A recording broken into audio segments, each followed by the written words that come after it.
Hey yo, your boy Steven, aka The Visualizer, shooting another video for my Journey series. This is episode 11. The last episode I talked about kind of the decisions I needed to make regarding friendships, moving on from people, and how that's just a part of life. Sometimes you need to leave people behind, open up space for new people to come into your life that more align with the direction you're heading. And then I also talked about kind of surrendering control of my life over to God, Source, the Creator, the universe, and really getting over my pride and my ego in an attempt to kind of move on and find this better life that I've been looking for. So today's topic is really going to be about the importance of nature in my life. So this kind of retroactively goes back to almost the beginning of my spiritual awakening. So before that happened, I was basically a tech bro. Like, I never left the house. Like, everything I did was like, video games, TV movies, scrolling social media, enjoying the comfort of home. And I just did not like nature for a long time. I rarely went out, and when I did, it wasn't to do anything nature specific. Like, I hadn't been to the beach in a long ass time. Like, hadn't been to parks, nothing. Like, that just wasn't part of my life. And I see now how much kind of that impacted me and affected me, and how much it's uplifted me that I've kind of changed my perspective on things. So almost near immediately, like, I was just drawn to go out in nature. And this is before I started getting guidance from the God videos or whatever. Just naturally got intuitive messages kind of in the first couple weeks of my spiritual awakening, and I was drawing me to a specific place. This place kind of has become a home away from home for me. I'm not here today, but the place is Marsh Creek State Park in Exton or Eagle, PA. And I just used to go up there. I had heard good things about it from friends, and it just was always at the back of my mind. And something just told me one day, like, fucking go up there, like, check it out. And like, I loved it. Like, there's a lake, a reservoir up there that's just so peaceful. And I would go, again, I was out on medical leave for a while, and then I quit my job. So I just had a lot of time available before things picked up. And I would go out there kind of in the daytime on weekdays when no one was out there, and before kind of the temperature rose up, because it was still summer and getting into fall, and just really just enjoyed the peacefulness out there and just basking in the sun, being by the water. And it was just very healing for me, and still is to this day. And I'm out today. I'm on a hike. I'm in this weird structure right now, but I'm out at Newland Grist Mill Park in Glen Mills, PA. Just was drawn out here today, now that I got back in PA, to just do another hike. And there's a lot of sites. This is the second time I've been here. There's a waterfall that I really like that I got to check out, and just a couple other places. Yeah, there's a lot of healing power just being by water, being in water. And then the sun, getting sun is so much more important than anyone is told. So definitely recommend that if you're not into that stuff, to check it out. I've really got into hiking hardcore in the last year. Anyone that follows me on social media has probably seen most of the stuff that I posted over the past 5 months has been about my adventure tour, which has mostly been hiking and exploring other different crazy ass places in nature. And just really enjoyed it. Really enjoyed the unpredictability of it, and finding new and cool stuff out here, and just seeing new places. There's nothing kind of better than that. Getting out of kind of your old habits, getting out of your comfort zone. So that was a real big thing that kind of jump-started the healing process for me, because everything that I've been doing is really about healing. That's ultimately what it's about. In order to get to the better life that I'm looking for, I and everyone else really needs to go on a healing journey first to kind of prepare themselves for that. We have a lot of trauma to heal, and a lot of inner child wounding, and nature is a great way to kind of move through those processes to a degree. There's still a lot more kind of work that needs to be done introspectively, but yeah, it's been big for me. So kind of along the timeline, two other things that I wanted to talk about today were again, when my spiritual awakening happened, I heard a voice in my head and my body that said, spread the word of God. And at this point, I still didn't really know what that meant. I had studied up on religion, which I talked about in previous videos, and all these other topics, and just wasn't sure like what exactly I was supposed to be spreading. Like, I didn't feel like I was an authority on anything.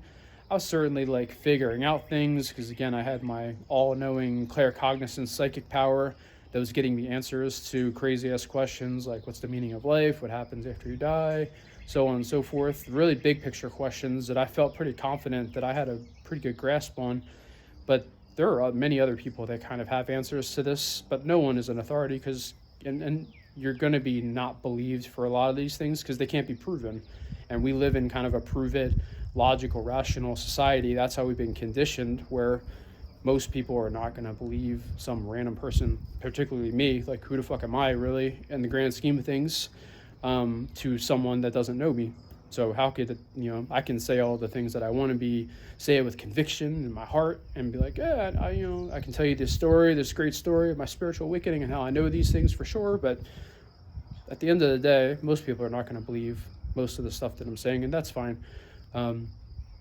But back to that point I was making that I kind of got lost on. I didn't know exactly what to share because my journey had kind of just started. Obviously, I had taken some steps that were pretty drastic, and some people were receptive and others weren't, but I didn't feel like I had done anything of really note to this point. I was still kind of figuring shit out, but I was compelled at one point to just start sharing shit content creation wise that I was learning. Just thought came to me. It was like, it's easy to make YouTube videos. Like, I have a lot of shit on my mind.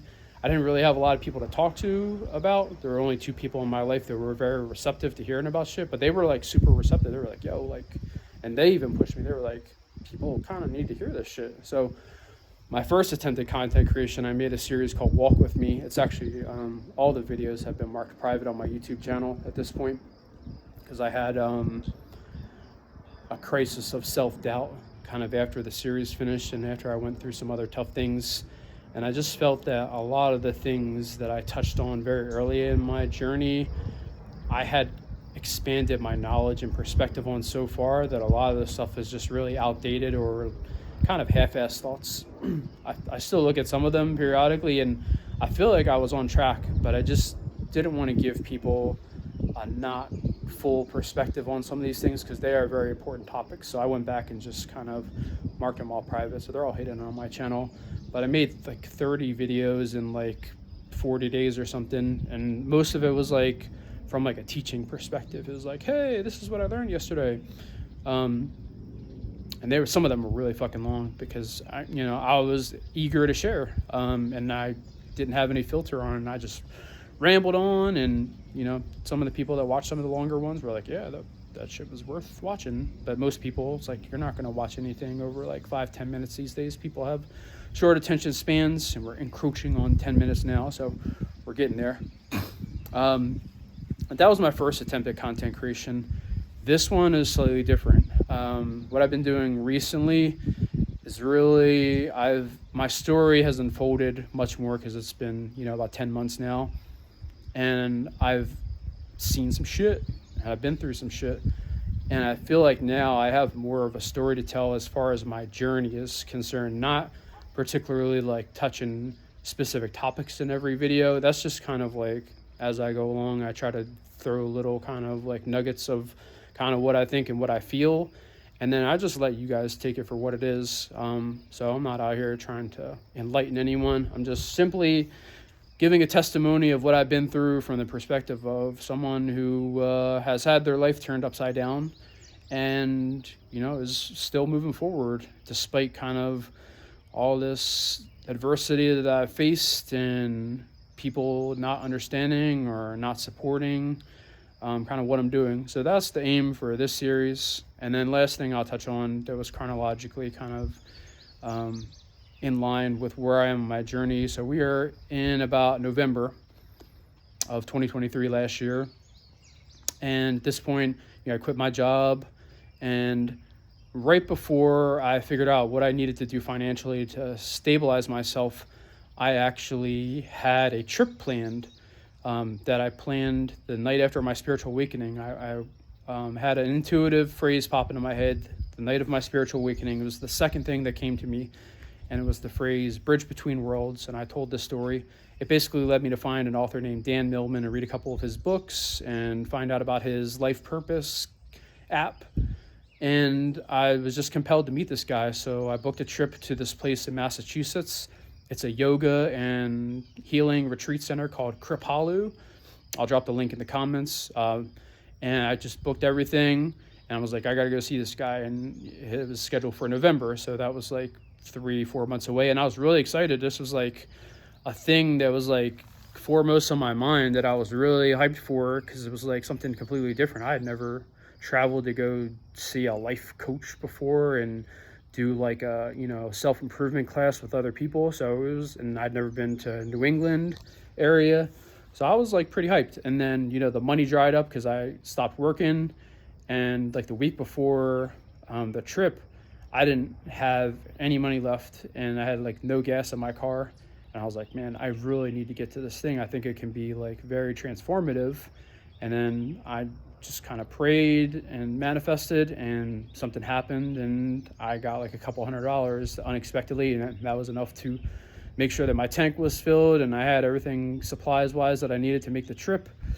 I went up there, and it was just a weekend trip, and just had a phenomenal time and got a lot of wisdom from the instructor, Dan Millman, and a lot of the people that were in the class. And that's the thing about life, is that you learn from everybody. So it wasn't just him kind of, being the authority on things. It was a very open dialogue. We did a lot of exercises and kind of team building and role playing, and it was just phenomenal.